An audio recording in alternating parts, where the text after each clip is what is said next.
Uma notícia boa no São Paulo. Grana com venda de jogador. Vamos falar muito sobre a situação aí do Lucas, tem informação. Vamos comentar sobre isso e várias outras notícias do Tricolor. Belezinha, meu parceiro? Vamos embora para mais um vídeo. E o negócio é o seguinte, São Paulo que empatou na quarta-feira aí contra a equipe do Red Bull Bragantino. Ontem, quinta-feira, foi de reapresentação do elenco do São Paulo e é sobre isso aí que vamos falar.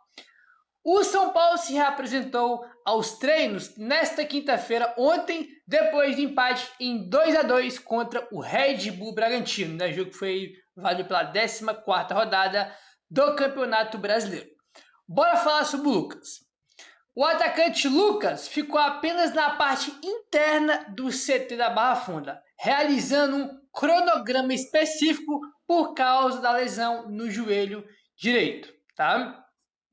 Apesar de já treinar normalmente com o elenco desde o dia 7, de acordo com o site oficial do São Paulo, o Lucas ainda sente dores, tá? Que limitam os seus movimentos e não estará à disposição para o clássico contra o Corinthians neste sábado.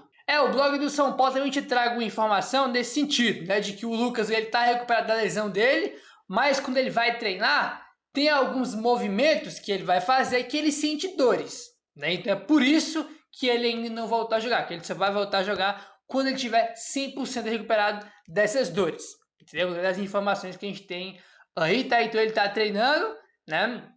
Na verdade ele vinha treinando e na quinta-feira ontem, né, ele fez um cronograma aí específico, né, cara, fazendo trabalhos aí na parte interna do CT, né? Porque já tinha, na semana passada, ele vinha treinando junto com o elenco, né, cara, sem nenhum tipo de restrição, né? Então essa aí é a situação do Lucas, né? O Léo Lepre lá, que é o repórter do GE, disse que ele deve ficar mais pelo menos 2 semanas fora. Então ele vai desfalcar o São Paulo por mais um tempinho aí, tá bom?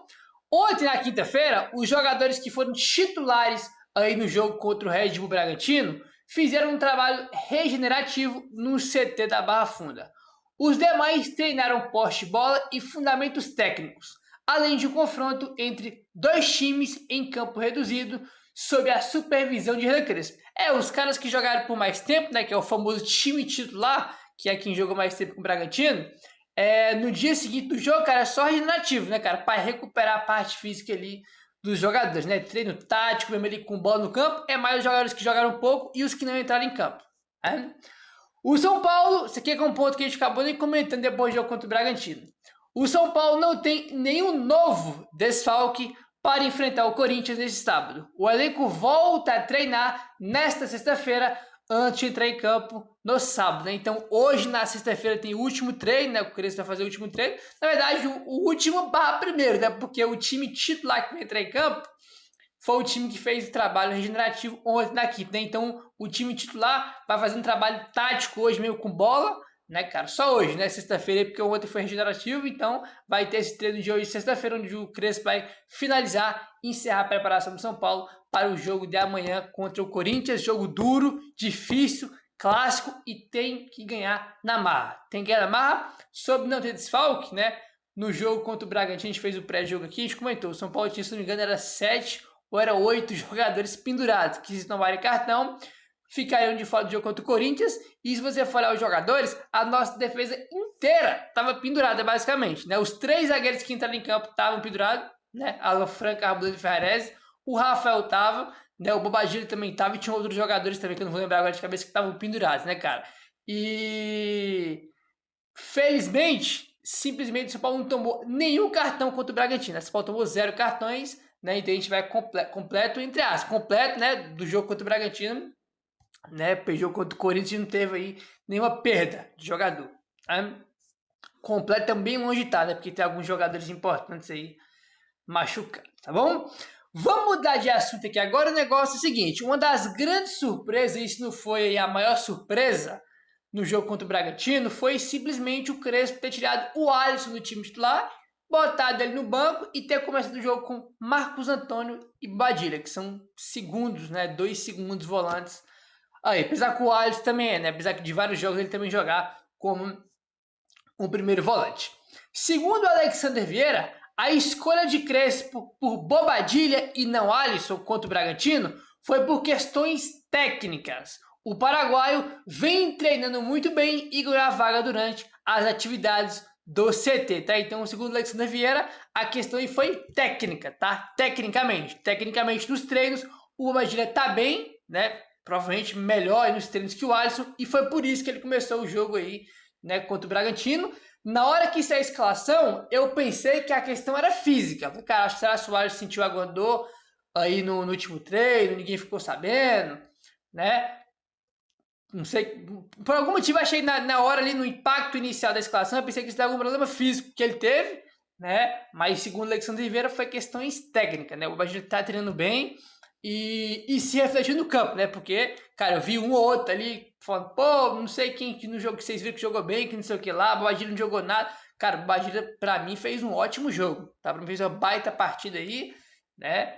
E isso aqui condiz com... E o jogo que ele fez condiz com essa informação, né? Que ele treinou bem e, bom, ganhou oportunidade e jogou bem, né? Então, um ponto muito importante, porque o Bobadilla, ele vinha de uma temporada muito ruim, cara. Pô, você pode contar nos dedos aí quantos jogos bons ele fez, mano. Eu nem consigo me lembrar de um que ele fez bom, entendeu? Um bom jogo dele aí. Entrou ali bem no jogo contra o Flamengo no segundo tempo, né? Começou contra o Bragantino e jogou muito bem. Aí mesmo...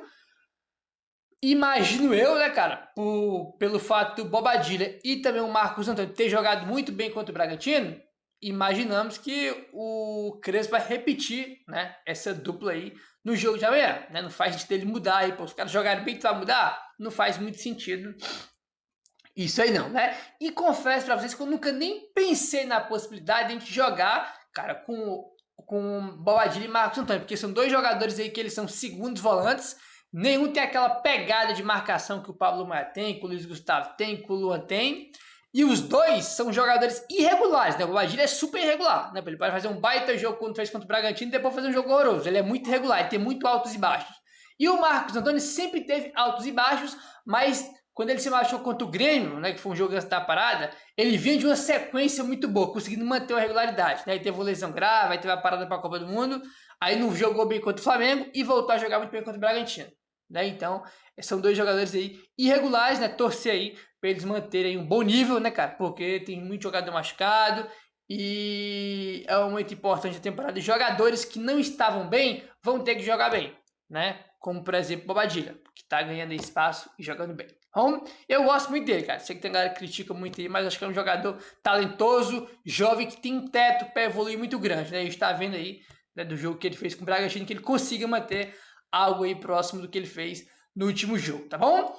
E a gente tem pelo menos uma notícia boa, né, cara? Se as notícias são todas ruins, de jogador machucado, né? O Rian fazendo cirurgia, o Lucas não volta, o time não ganha mais de ninguém, só notícia ruim do São Paulo. Pelo menos uma notícia boa aí a gente tem, né? Que é o Mike, tá aí, ó.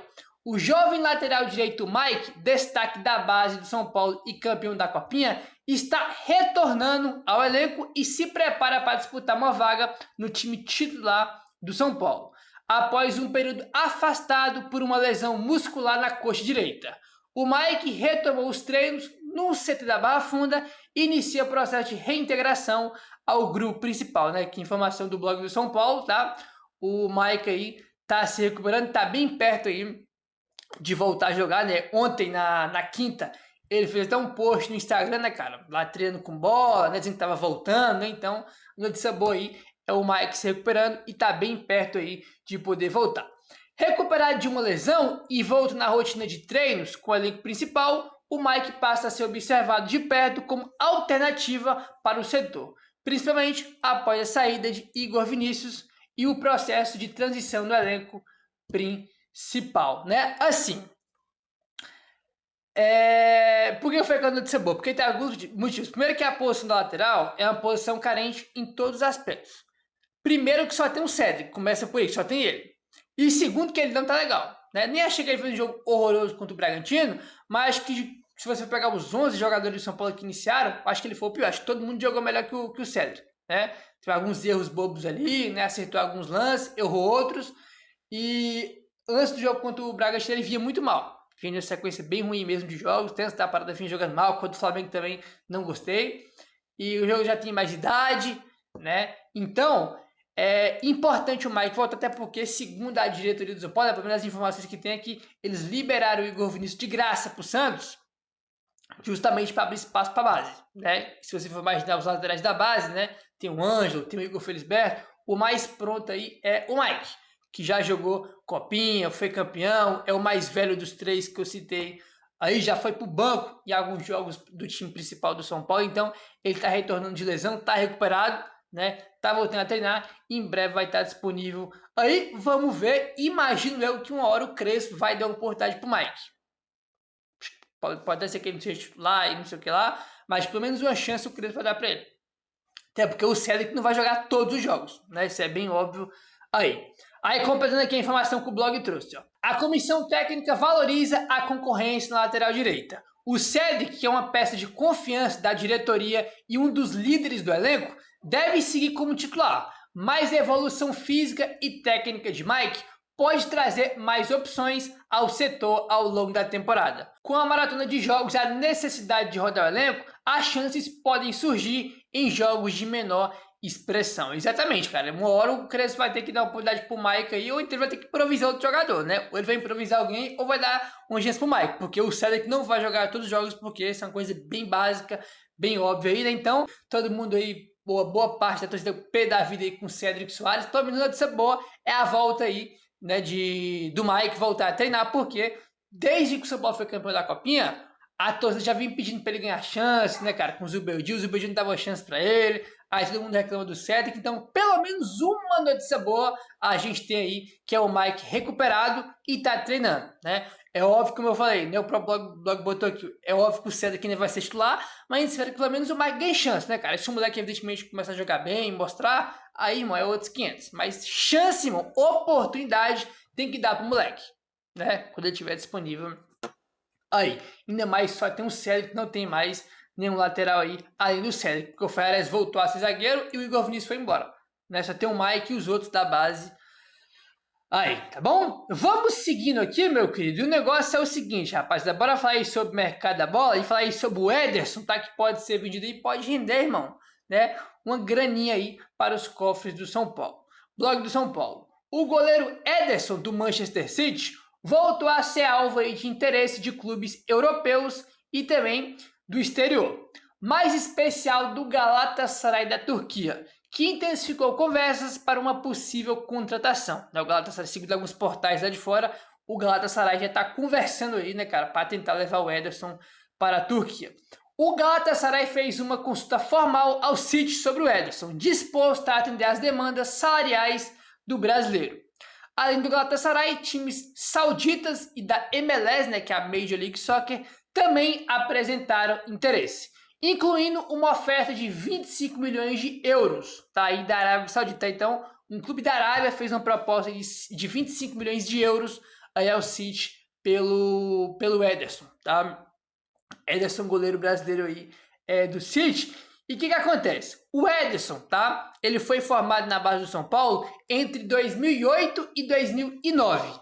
Caso ocorra uma transação internacional com o goleiro, o São Paulo tem direito a receber 0,9% do valor da transferência, devido ao mecanismo de solidariedade da FIFA, tá? Então, assim, o São Paulo só tem 0,9%, tem uma porcentagem pequena do mecanismo de solidariedade, porque ele passou pouco tempo na base, né, cara? 2008 ali, 2009, né? Tem uma... Na FIFA, né, tem até as regras lá de mecanismo de solidariedade. Quanto mais tempo o jogador ficar na base do clube, mais você tem uma porcentagem aí maior, né, cara, de ganhar dinheiro, né, ao decorrer que o jogador for mudando de clube, né? Então ele ficou 2008, 2009, pouco tempo, então o São Paulo não tem tanto, né, aí de direito da porcentagem do mecanismo, tem 0,9 aí. São algumas informações, né, que o time saudita fez uma proposta de 25 milhões de euros. Se ele for vendido por 25 milhões de euros por esse valor aí, né, que está sendo especulado, o São Paulo tem direito aí a 1 milhão e 400 mil reais, tá? Caso ele seja vendido nesse valor de 25 milhões de euros, evidentemente se for um valor menor, São Paulo ganha menos, se for um valor superior a 25 milhões de euros, São Paulo vai ganhar mais, né? Mas se for esse valor base aí que está sendo especulado, São Paulo ganharia aí 1 milhão e 400 mil reais, não é nada de outro mundo que vai mudar a vida do São Paulo, mas é uma grana que vai entrar aí caso ele seja vendido, né?